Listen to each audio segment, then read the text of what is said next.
Assalamualaikum warahmatullahi wabarakatuh. Hari ini tanggal 31 Desember tahun 2024.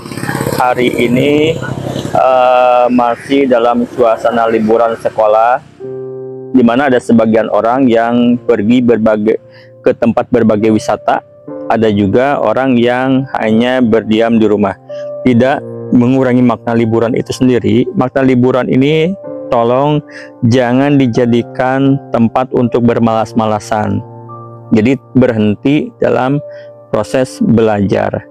Liburan di rumah atau liburan di tempat wisata itu juga sama-sama kita harus melakukan pembelajaran. Misalkan di rumah kita bisa melakukan hal-hal yang baru yang bisa mengangkat skill kita. Misalkan silahkan kalian belajar memperbaiki mengaji, terus juga mengupgrade diri, misalkan kemampuan hal-hal baru, belajar gitar dan sebagainya. Itu bisa dilakukan di rumah. Jadi walaupun di rumah kalian bisa menghasilkan sesuatu skill yang baru, kebiasaan-kebiasaan yang baru. Misalkan kalau di tempat wisata juga bukan hanya sekedar untuk bersenang-senang, kita juga bisa melakukan pembelajaran di sana. Contoh misalkan belajar bagaimana cara kita berada di tempat-tempat umum, belajar bagaimana kita mengantre misalkan. Nah, seperti di sini banyak sampah, belajar bagaimana kita itu membuang sampah pada tempatnya tidak seperti ini. Nah, itu juga sama belajar. Jadi belajar itu bisa dilakukan di mana saja. Yang harus kalian pahami ada dua, ada study, ada learning. Kalau study itu kalian bisa dilakukan di sekolah. Jadi pembelajarannya itu bertahap gitu ya. Jadi meningkat sampai lulus dan sebagainya. Nah, tapi kalau misalkan learning itu pembelajarannya bagi seumur hidup.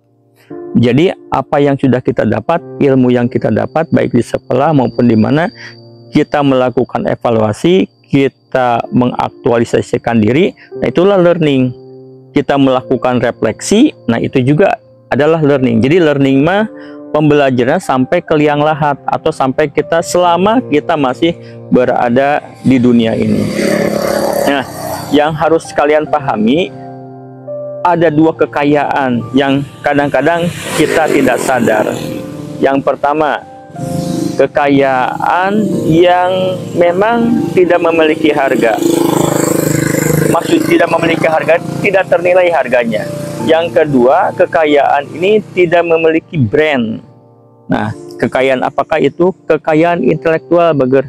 Jadi kekayaan pola pikir kita, gaya berpikir kita, itu adalah sebuah kekayaan yang memang tidak ada harganya. Maksudnya tidak ada label harganya ya. Tapi itu tidak ternilai harganya. Yang kedua adalah kreativitas. Kreativitas itu juga tidak bisa. Setiap orang memiliki kreativitas yang berbeda-beda. Jadi tolong maknai dua hal ini. Jadi ada dua kekayaan yang kadang-kadang kita lupa. Jadi kita harus mengupgrade diri tentang bagaimana kita cara berpikir, bagaimana cara kita berkreativitas. Tentu saja dengan melakukan hal-hal kecil yang bisa mengangkat kemampuan kita. Nah, seperti itu ya. Nah, yang terakhir, yang tadi kembali lagi ke awal, belajar libur itu tidak kemana-mana. Tidak semua yang kita itu bisa itu harus, Bager. Jadi apa yang kita bisa, tetapi tidak semuanya kita harus, Bager. Kita juga harus mengejar impian-impian yang lain, ya. Gini, ada istilah seperti ini.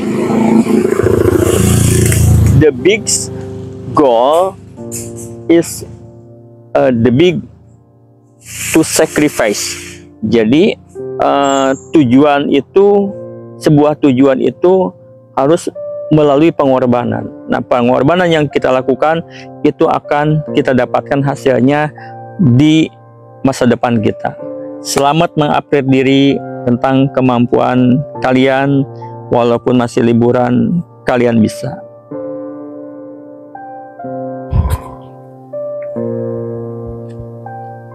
Terus yang terakhir masih di bulan Rajab, mungkin orang-orang pada nanti malam akan merayakan pergantian tahun baru. Tapi tolong diingat, di sini adalah bulan Rajab, di mana bulan Rajab itu adalah bulan di mana Allah melipat gandakan pahala. Begitu juga dengan dosa. Jadi jangan hiasi tahun baru ini dengan perbuatan-perbuatan hal yang maksiat. Mungkin pada selamat tahun 2025, mudah-mudahan kita bisa mengupgrade diri di tahun 2025. Terima kasih. See you.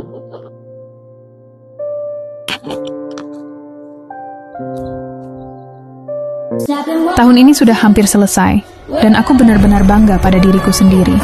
Bangga karena sudah berjuang sekuat tenaga, meskipun masih ada banyak hal yang belum tercapai. Tahun ini mengajarkanku untuk menerima bahwa tidak semua hal akan berjalan sesuai rencana. Aku belajar menerima takdir, mengakui kelemahanku, dan memahami bahwa aku masih banyak kekurangannya. Tapi inilah proses yang harus dilalui. Doaku sederhana. Semoga di tahun depan tidak ada lagi tangisan yang melelahkan.